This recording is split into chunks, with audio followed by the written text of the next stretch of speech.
ಅಂದ್ರೆ ಒಳಗಡೆ ಇಟ್ಕೋಬೇಕು. ನೀವು ಅಷ್ಟು ಜಾಗ ಇದೆಲ್ಲ ಒಳಗಡೆ ಇಟ್ಕೊಳ್ಳಿ.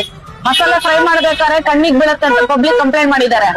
ಅವಾಯ್ಡ್ ಮಾಡ್ಕೊಡಿ. ಗ್ಲಾಸ್ ಆತರ ನೋಡಿ ಆತರ ಗ್ಲಾಸ್ ಅಲ್ಲಿ ಇಟ್ಕೊಳ್ಳಿ.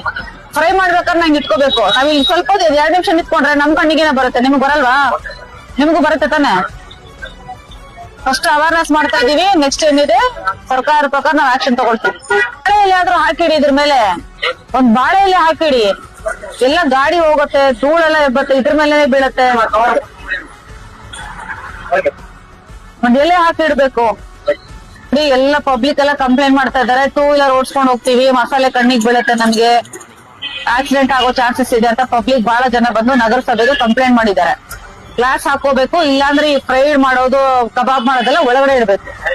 ಸಾರ್ವಜನಿಕರಿಗೆ ತೊಂದರೆ ಆಗುವಂತ ಯಾವ್ದು ಕೆಲಸ ಮಾಡಬೇಡಿ. ಇನ್ನು ಒಳಗಡೆ ಇಡ್ಬೇಕು. ಇವತ್ತು ಮಾತ್ರ ಇಟ್ಕೊಂಡು ಮತ್ತೆ ಮುಂದೆ ಬಂದ್ಬಿಡೋದಲ್ಲ, ಒಳಗಡೆ ಇರ್ಬೇಕು. ಓಕೆನಾ? ಮಸಾಲೆ ಮತ್ತೆ ಕಬಾಬ್ ಫ್ರೈ ಮಾಡ್ಬೇಕಾದ್ರೆ ಕಣ್ಣಿಗೆ ಬೀಳತ್ತೆ. ಎಲ್ರಿಗೂ ಆಗಿದೆ, ನನಗೂ ಆಗಿದೆ, ಆಯ್ತಾ? ಬಟ್ ಅದು ಸ್ವಲ್ಪ ಅವಾಯ್ಡ್ ಮಾಡ್ಕೋಬೇಕು. ಅಂದ್ರೆ ಗ್ಲಾಸ್ ಅಲ್ಲಿ ಇಟ್ಕೋಬೇಕು, ಇಲ್ಲಾಂದ್ರೆ ಒಳಗಡೆ ಇಟ್ಕೋಬೇಕು. ಎರಡರಲ್ಲಿ ಯಾವ್ದಾದ್ರು ಒಂದು ಮ್ಯಾನೇಜ್ ಮಾಡ್ಕೊಳ್ಳಿ.